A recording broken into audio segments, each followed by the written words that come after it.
కామారెడ్డి జిల్లా లింగాపూర్ గ్రామంలో విషాదం చోటు చేసుకుంది. తండ్రితో జరిగిన ఘర్షణలో కొడుకు చనిపోయాడు. గంజాయి మత్తుకు బానిసైన నిఖిల్ రోజు అమ్మా నాన్నలతో గొడవ పడుతున్నాడు. ఇదే క్రమంలో ఇవాళ మరోసారి గొడవకు దిగాడు. దీంతో తండ్రి భాస్కర్ రాడ్డుతో కొట్టడంతో స్పాట్లోనే చనిపోయాడు నిఖిల్. ఘటనపై కేసు నమోదు చేస్తున్న పోలీసులు దర్యాప్తు చేస్తున్నారు. బండి వికలాంగా ఇంట్లో బైక్ పై నుంచి పడ్డాడని వాళ్ళు చెప్పగానే మేము పోయి యాక్ట్ తీసుకొచ్చుకున్నాక అయితే మమ్మల్ని కొంచెం తిట్టిండు చేసిండు. అద్దాలు టీ బాక్సులు అవన్నీ వాళ్ళగొట్టిండు తీసేసిండు. మేము ఏమని లేము ఇక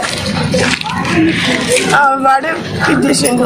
టీ బాక్స్ మా ఇంట్లో ఏదో ఉంది, అద్దాలు ఇట్లాంటి వాళ్ళగొట్టేసి ఎవరికి ఏం చేస్తారు మమ్మల్ని జర కొంచెం సైకో ఇట్లా ఉంది దాన్ని అంటారు ఒకసారి ఆ డ్రగ్స్ అది తీసుకుంటుంటే కొంచెం అద్దు నాయనని బెదిరించినాం. అంతా లెంకినాం. పోలీసులు వచ్చిండ్రు. పోలీసుల ముంగట కూడా అంత లెంకిపించిన వాళ్ళ ముంగట కూడా తల్లిదండ్రులు లెంకినాం.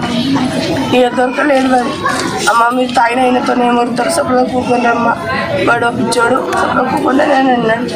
ఇక మీ ఇష్టం ఉన్నట్టు చేసుకున్నట్టు ఆయన మొత్తం పడగొట్టేసాను. టీవీ అది మేము బయట కూర్చున్నాం. కొంచెం పడుకున్నాం. మీరు కాబట్టి లేసి వచ్చేసరికి ఏం లేదు. కొంచెం అంతా ఇట్లా